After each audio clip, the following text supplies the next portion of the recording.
नमस्कार, प्रणाम, आदाब, सत श्री अकाल। मैं बीएस भारती तमाम को सबसे पहले आपके चैनल बीएस सक्सेसफुल पॉइंट में मैं स्वागत करता हूं।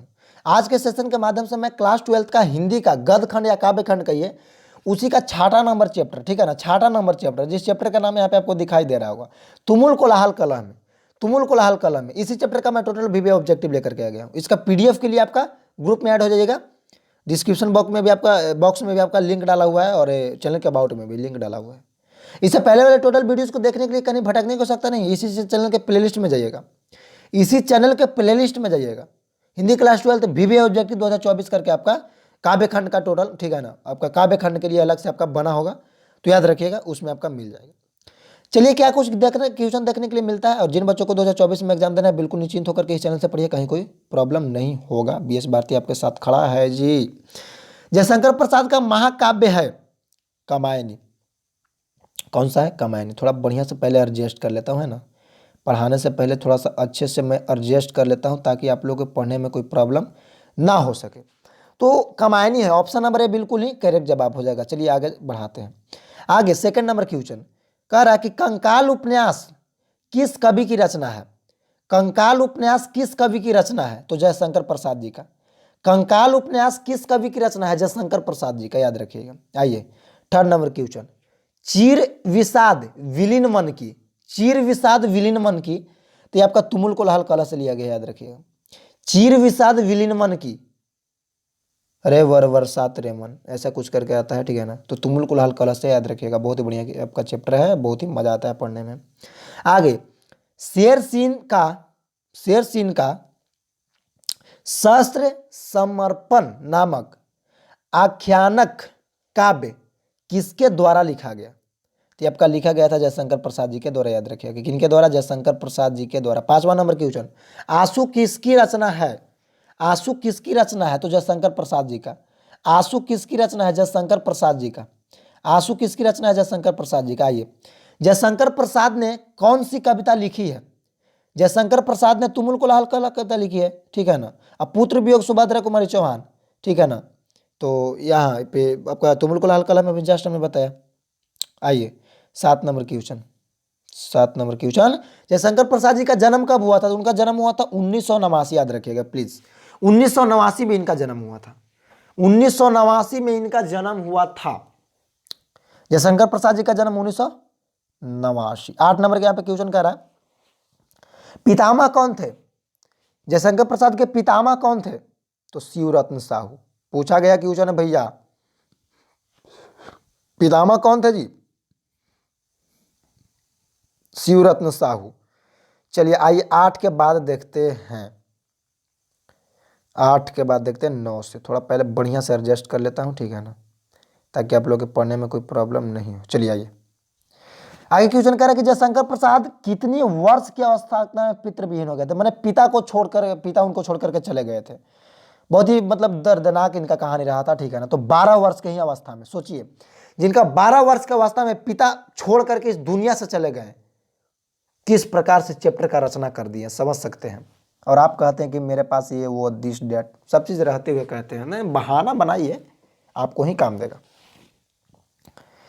कि न थके हैं पांव कभी नहीं हिम्मत हारी है, कि न थके हैं पांव कभी नहीं हिम्मत हारी है, मंजिल मेरा बहुत दूर है लेकिन मेहनत मेरा जारी है, मेहनत मेरा जारी है। आप अगर मेहनत जारी रखिएगा ना भाई मेरे, कितना भी बड़ा मंजिल होगा आप उसे पा ही लीजिएगा। सोचिए ना जी, 12 वर्ष में इनको पिता छोड़ करके चले गए। अब क्या कह सकता हूं मैं, इसके बावजूद भी समझ सकते हैं कि पूरा चैप्टर, जिस चैप्टर को आज हम लोग रट रहे हैं, पढ़ रहे हैं, एग्जाम दे रहे हैं, पढ़ पढ़ के समझ सकते हैं। देखिए, मोटिवेशन अगर लेना रहे ना तो कहीं से भी मिल सकता है, ठीक है ना। आइए, जयशंकर प्रसाद हिंदी साहित्य के किस काल के कवि थे? तो आपके आधुनिक काल के थे, याद रखिएगा। जयशंकर प्रसाद हिंदी साहित्य के किस काल के कवि थे? आधुनिक काल के कवि थे, याद रखिएगा भाई प्लीज, आधुनिक काल के कवि थे। आइए 11 नंबर क्वेश्चन कह रहा है कि प्रसाद जी की किस कृति में आधुनिक मानव सभ्यता की मार्मिक समीक्षा की गई है? तो आपका कामायनी में, ठीक है ना, याद रखिएगा, कामायनी में। 12 नंबर क्वेश्चन, कामायनी प्रसाद जी की किस प्रकार की कृति है? याद रखिएगा, प्रबंध काव्य है, न कि खंड और न कि गद्य, न कि खंड न कि गद्य, प्रबंध काव्य, याद रखिएगा प्लीज भाई मेरे, please please please please my dear student please. आइए 13 नंबर क्वेश्चन, झरना शीर्षक काव्य झरना शीर्षक काव्य संकलन किस कवि की रचना है? झरना शीर्षक काव्य संकलन किस कवि की रचना है? तो ये आपका सुभद्रा कुमारी चौहान का है कि याद रखिएगा, थोड़ा सा बीच में घुस गया। ये तितली उपन्यास किनकी रचना है? जयशंकर प्रसाद जी का। तितली उपन्यास किनकी रचना है? जयशंकर प्रसाद जी का। तितली उपन्यास किनकी रचना है? जयशंकर प्रसाद जी का। 15 नंबर क्वेश्चन, जयशंकर प्रसाद के ज्येष्ठ भ्राता, ठीक है ना, का नाम क्या था? उनके मैंने बड़े भ्राता का नाम कह सकते हो, तो उनका शंभू रतन नाम था, याद रखिएगा। पूछा गया क्वेश्चन है, मैं फिर से बोल रहा हूँ, शंभू रतन उनका नाम था, याद रखिएगा। 15 नंबर क्वेश्चन, कौन सी रचना जयशंकर प्रसाद की है? तो कंकाल उनका रचना है, बाकी पद्मावत उनका है नहीं। शिवराज भूषण जो बताइए दिया अभी हमने, पद्मावत बताइए की है, नहीं बताया जी कि पद्मावत नहीं बताए हैं। अरे कड़वा के लिखे हैं? मलिक मोहम्मद जायसी जी ना, तो उन्हीं का पद्मावत है। शिवराज भूषण किनका था? भूषण जी का ना, तो उन्हीं का है। कंकाल किनका है? तो जयशंकर प्रसाद जी का ना, तो इन्हीं का है। इस प्रकार से याद रखना, ठीक है ना। ये 16 नंबर क्वेश्चन, मनुष्य के शरीर क्यों थक जाते? तो मन की चंचलता के कारण, याद रखिएगा। Option number A, famous question भैया मेरे, याद रखिएगा प्लीज प्लीज प्लीज। मन की चंचलता के कारण मनुष्य का शरीर थक जाता है, मैं फिर से बोल रहा हूं, मन की चंचलता के कारण मन का शरीर थक जाता है, मैं फिर से बोल रहा हूं। ये 17 नंबर क्वेश्चन, तुमुल कोलाहल कला में प्रसाद जी किस रचना से लिया गया? तुमुल कोलाहल कला में प्रसाद जी की किस रचना से लिया गया, ठीक है ना, तो वो आपका कामायनी से लिया गया, याद रखिएगा। ऑप्शन नंबर सी बिल्कुल ही करेक्ट जवाब हो जाएगा, कामायनी से लिया गया। तुमुल कोलाहल कला कहाँ से लिया गया है? कामायनी से, एक बहुत बड़ा ग्रंथ था, याद रखिएगा, कामायनी से लिया गया। जैसे आपका कैसे ग्रंथ है, रामचरितमानस वगैरह क्या है जी। आइए, सजल जलपात में कौन सा अलंकार है? ये थोड़ा सा चेंज होता है, रूपक अलंकार है, ठीक है ना। बाकी अभी तक अनुप्रास मिलते गया था, ये आपका सजल जलपात, ठीक है ना। सजल जलपात में आपका रूपक अलंकार है, याद रखिए। आइए 19 नंबर क्वेश्चन, मैं उसासी ज्योति में कौन सा अलंकार है? तो फिर से अनुप्रास हो जाता है, सिर्फ एक बदला है रूपक, ठीक है ना। मैं उसासी ज्योति में कौन सा अलंकार है? तो अनुप्रास अलंकार है, याद रखिएगा। अनुप्रास अलंकार है, याद रखिएगा प्लीज भाई मेरे। चातकी किसके लिए तरसती है? तो एक बूंद, स्वाति नक्षत्र के एक बूंद के लिए, पहली एक बूंद के लिए। ऑप्शन नंबर सी बिल्कुल ही करेक्ट जवाब हो जाएगा, ठीक है ना।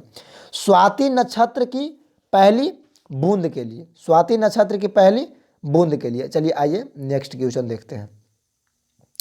21 नंबर क्वेश्चन यहाँ पे कह रहा है, जयशंकर प्रसाद ने किस भाषा में काव्य रचना किया है? तो खड़ी बोली।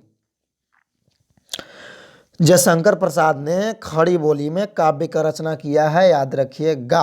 आइए 22 नंबर क्वेश्चन मैं देख लेता हूं। 22 नंबर यहाँ पे क्वेश्चन कह रहा है कि इनमें से कौन सी पुस्तक प्रसाद जी की है, ठीक है ना।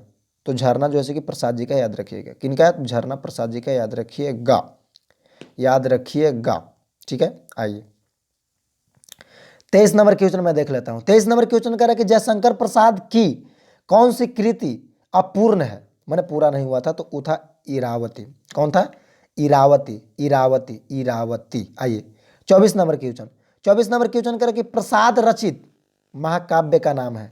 अरे यार, कामायनी और क्या नाम रहेगा। आइए 25 नंबर क्वेश्चन देखता हूँ। 25 नंबर यहाँ पे क्वेश्चन कह रहा है कि जयशंकर प्रसाद की सफलतम नाट्य कृति है, सफलतम नाट्य कृति है, तो ध्रुवस्वानिनी, ध्रुवस्वानिनी, ठीक है ना। ऑप्शन नंबर सी बिल्कुल ही करेक्ट जवाब हो जाएगा। ये 25 के बाद देखते हैं 26 नंबर क्वेश्चन कितना है जी। अरे यार काफ़ी नहीं, ज़्यादा नहीं, बस कुछ ही पलों में खत्म। 26 नंबर क्वेश्चन करें, जयशंकर प्रसाद किस वाद के कवि थे? तो वो आपका छायावाद के कवि थे, याद रखिएगा। वाद की बात करें, छायावाद, वाद की अगर बात करें तो छायावाद के कवि थे, याद रखिएगा। जयशंकर प्रसाद जी किनके कवि थे? तो छायावाद के कवि थे, याद रखिएगा। 27 नंबर क्वेश्चन करके प्रसाद जी के पिता का क्या नाम था? तो देवी प्रसाद साहू, याद रखिएगा। देवी प्रसाद साहू नाम था उनका। प्रसाद जी के पिता का क्या नाम था? देवी प्रसाद साहू नाम था, देवी प्रसाद साहू नाम था, फिर से बोल रहा हूँ। 28 नंबर क्वेश्चन, उनका जन्म कहाँ हुआ था? प्रसाद जी का जन्म हुआ था वाराणसी में। प्रसाद जी का जन्म कहाँ हुआ था? वाराणसी में, ठीक है ना। प्रसाद जी का जन्म कहाँ हुआ था? वाराणसी में। आइए आगे, कंकाल क्या है? तो कंकाल आपका उपन्यास है। कंकाल क्या है? तो उपन्यास है। कंकाल क्या? उपन्यास है। आगे, धुरस्वान्वी कैसी कृति है? तो आपका नाट्य कृति है। धुरस्वान्वी कैसी कृति है? तो नाट्य कृति है। धुरस्वान्वी कैसी कृति है? तो नाट्य कृति है, ठीक है ना। तो याद रखिएगा कैसी कृति है? नाट्य कृति है। आइए, देवी प्रसाद साहू जयशंकर प्रसाद से क्या लगते थे यार? पिता। देवी प्रसाद साहू आपने जस्ट बताया ना, देवी प्रसाद साहू किनके पिता का नाम था? देवी प्रसाद साहू। आगे क्वेश्चन देखते हैं। तुमुल कुलाल काला शीर्षक किस कविता के रचयिता है? अरे यार जयशंकर प्रसाद। और क्या? आइए, कमायनी की रचनाकार कौन है? अरे यार जयशंकर प्रसाद का। मिलते हैं नेक्स्ट टॉपिक नेक्स्ट वीडियो में, तब तक लिए ग्रुप में जुड़ जाएगा। पीडीएफ के लिए मैं फिर से बोलते रहा हूँ, ठीक है ना? नेक्स्ट चैप्टर को लेकर नेक्स्ट वीडियो में। जय हिंद।